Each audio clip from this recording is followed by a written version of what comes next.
Sa ating ulat panahon, makakaranas po ng maulap na papawiri na may pag-ulan ng ilang bahagi ng Luzon at Visayas ngayong araw dahil sa apat na weather systems. Ang update po sa ating panahon, alamin natin mula kay Pag-asa Weather Specialist Grace Castañeda. Miss Grace, good morning. Ano pong update sa ating panahon?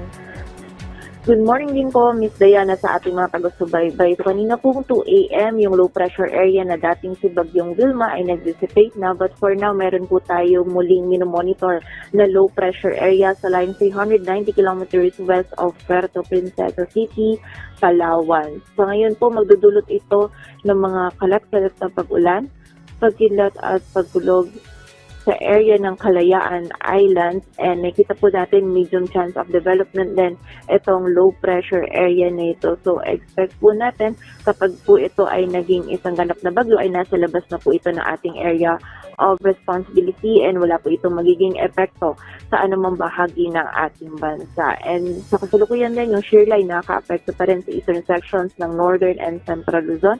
Magdadala pa rin po ito ng mga pag-ulan sa Cordillera Administrative Region, Cagayan, Isabela, Nueva Vizcaya, Quirino, Aurora at Quezon. Kaya doble ingat pa rin sa posibilidad ng mga pagbaha at pag-uho ng lupa. Samantala, ang amihan po nakaka-apekto pa rin sa malaking bahagi ng northern at central Luzon. Magiging maulap pa rin yung kalangitan. May mga may hinang pag-ulan pa rin sa Batanes at sa area din ng Ilocos Norte. And dito naman po sa Metro Manila and the rest of northern and central Luzon, magiging bahagyang maulap hanggang sa maulap pa rin po yung ating kalangitan. Medyo malamig pa rin po yung panahon, lalong-lalo na sa madaling araw, at may possibility pa rin ng mga isolated na mga may hinang pag-ulan or pag-ambon na dulot pa rin po ng amihan. At sa nalalabing bahagi po ng ating bansa, magiging bahagyang maulap hanggang sa maulap yung ating kalangitan. May mga biglaang pag-ulan, pagkilat at pagkulog pa rin po mararanasan dulot ng easterlies at ng mga localized thunderstorms. At yan po muna ang latest dito sa Weather Forecasting Center ng Pag-asa. Grace Castañeda, magandang umaga po.